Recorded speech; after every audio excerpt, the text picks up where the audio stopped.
ਬੋਈ ਕਿਉਂ ਇੰਨੇ ਪਰੇਸ਼ਾਨ ਬੈਠੇ ਹੋ? ਕੀ ਟੈਨਸ਼ਨ ਹੈ ਤੁਹਾਨੂੰ?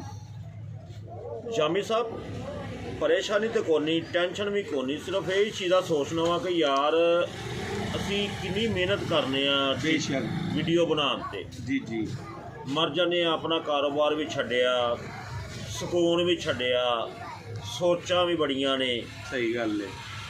ते असी फिर एंड्राइड फोन चला रहे हैं ते सही गल है।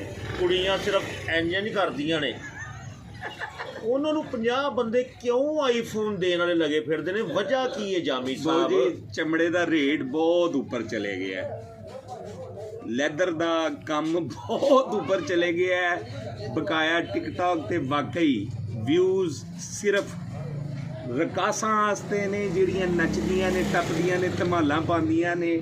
ਟੈਲੈਂਟ ਦੀ ਬਹੂ ਜੀ ਕੋਈ ਕਦਰ ਨਹੀਂ। ਤੇ ਇਸਲਾਮ ਦੇ ਅੰਦਰ ਮਮਨੂ ਹੈ ਜਿੰਸ ਤਬਦੀਲ ਕਰਵਾਉਣਾ, ਵਗਰਨਾ ਉਹ ਵੀ ਰਿਸਕ ਲੈ ਲੈਂਦੇ। ਸਮਝਦੇ ਹੋ ਤੁਸੀਂ? ਜਾਮੀ ਸਾਹਿਬ ਮੈਨੂੰ ਡਰਾਓ ਨਾ, ਮੈਂ ਆਈਫੋਨ ਲੈਣਾ ਹੈ, ਐਡੀ ਵੱਡੀ ਕੀਮਤ ਦੇ ਕੇ ਨਹੀਂ ਲੈਣਾ। ਨਹੀਂ ਬਾਊ ਜੀ ਯਾਰ ਮੇਰੇ ਨੱਚੇ ਬਗੈਰ ਗੁਜ਼ਾਰਾ ਨਹੀਂ।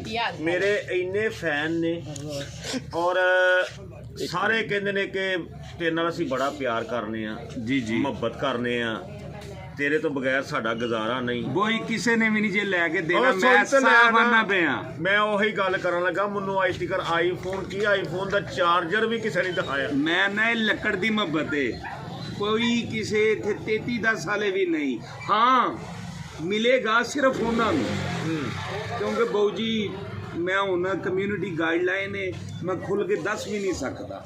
ਉਹ ਚੀਜ਼ ਤੁਹਾਡੇ ਸਾਡੇ ਕੋਲ ਨਹੀਂ ਹੈ। ਯਾਰ ਭੈੜਿਓ ਕੁਛ ਤੇ ਖਿਆਲ ਕਰੋ, ਬੰਦਿਆਂ ਨਾਲ ਵੀ ਪਿਆਰ ਕਰਿਆ ਕਰੋ, ਇੰਜ ਨਹੀਂ ਅੱਛਾ ਦੂਜਾ ਨਾ ਲੱਗਦਾ। ਕਮਰ ਦੇ ਮੋਹਰੇ ਬਾਰ-ਬਾਰ ਨਹੀਂ ਪੈਂਦੇ, ਸਮਝਦੇ ਹੋ? ਇਹ ਡਿਸਕਾਂ ਨਾ ਇਹ ਦੁਬਾਰਾ ਨਹੀਂ ਪੈਂਦੀਆਂ, ਤੇ ਜਿਸ ਕਰਕੇ ਬੋਈ ਕੋਈ ਨਹੀਂ ਹੋਣਾ। ਕਿਸੇ ਆਈਫੋਨ ਨਹੀਂ ਦੇਣਾ, ਆਪਣਾ ਹੀ ਕੋਈ ਗੁਰਦਾ ਵੇਚਣਾ ਪੈਣਾ, ਵਗਰਨਾ ਨਹੀਂ ਮਿਲਣਾ। ਓਏ ਅਗਲੇ ਹਰੇਕ ਇੰਜ ਕੰਮ ਕਰਨ ਦੇ ਨੇ, ਕਿਸੇ ਵੀ ਨਹੀਂ ਲੈਣਾ ਇੱਕ ਗੁਰਦਾ।